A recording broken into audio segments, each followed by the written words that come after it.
পথ দুর্ঘটনার খবরে নজর রাখবো। বর্ধমানের ঘটনা, এই ঘটনায় আহত এক, মৃত এক, এবং এই ঘটনাকে কেন্দ্র করে যথেষ্ট উত্তেজনা ছড়িয়েছে এলাকায়। যেমনটা জানা যাচ্ছে, এই পথ দুর্ঘটনা বর্ধমানে হয়েছে এবং পুলিশের চেষ্টায় পরিস্থিতি যে উত্তপ্ত হয়ে ওঠে তা নিয়ন্ত্রণে আসে। বর্ধমানের মির্জাপুরে পথ অবরোধ করেন এলাকাবাসী। পথ দুর্ঘটনাকে কেন্দ্র করে উত্তেজনা ছড়ায়।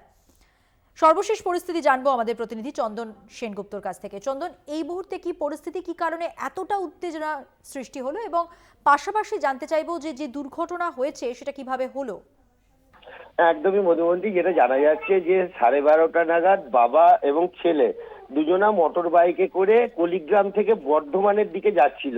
ঠিক সেই সময় একটি বাস, যে বাসটি কৃষ্ণনগর থেকে বর্ধমান যাচ্ছিল, একটি এক্সপ্রেস বাস, এবং প্রত্যক্ষদর্শীদের যেটা দাবি বা অভিযোগ, যে অভিযোগটা হচ্ছে যে বাসটি একটি লরিকে ওভারটেক করতে গেলে বাইক আরোহী, যে তার নিজের সাইডেই ছিল, তাকে পিষে দিয়ে চলে যায় এবং ঘটনাস্থলে মৃত্যু হয় মোটর বাইক যে চালক ছিল বাবার, এবং ঘটনাস্থলেই জখম হয় তার পুত্র ছেলে।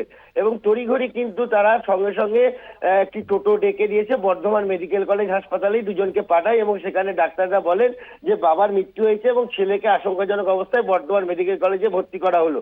এবং যেটা ওদের ওই যে এলাকাবাসী যারা অবরোধ করেছে তাদের যে এটা দাবি, যে এই যে রাস্তাটা দীর্ঘদিন ধরেই সরু হয়ে যাচ্ছে, ক্রমশ সরু হতে হতে এমন একটু সরু হয়ে গেছে যে রাস্তা দিয়ে একটি গাড়ি চলাচল করলে পাশ দিয়ে অন্য কোনো গাড়ি যাতায়াত করা খুব সমস্যা হয়ে যায়। তাই তাদের দাবি এই রাস্তাটি কলিগ্রাম থেকে বর্ধমান পর্যন্ত এই রাস্তাটি কিন্তু অবিলম্বে প্রসারিত করতে হবে, অর্থাৎ চওড়া করতে হবে।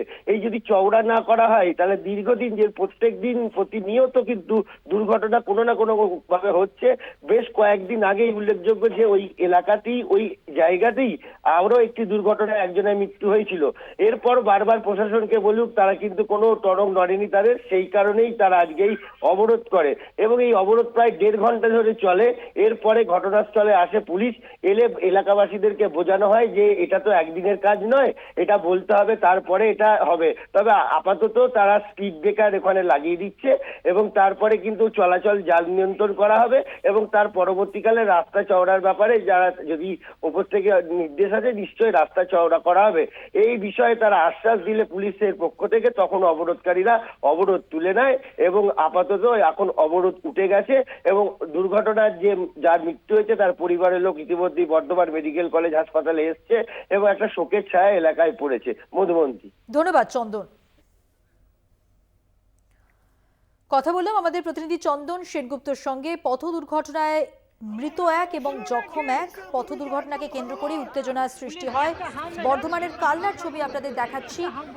এই উত্তেজনা যখন শুরু হয় এবং এলাকাবাসী যখন অভিযোগ করতে শুরু করেন, ঠিক তখনই পুলিশ এসে পৌঁছয়। পুলিশের চেষ্টায় শেষ পর্যন্ত পরিস্থিতি নিয়ন্ত্রণে আসে।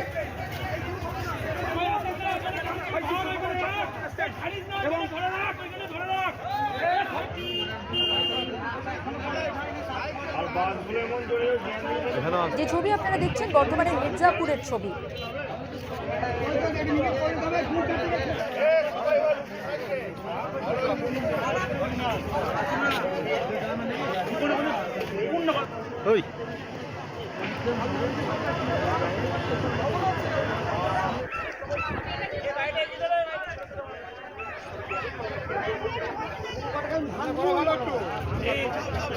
না করলে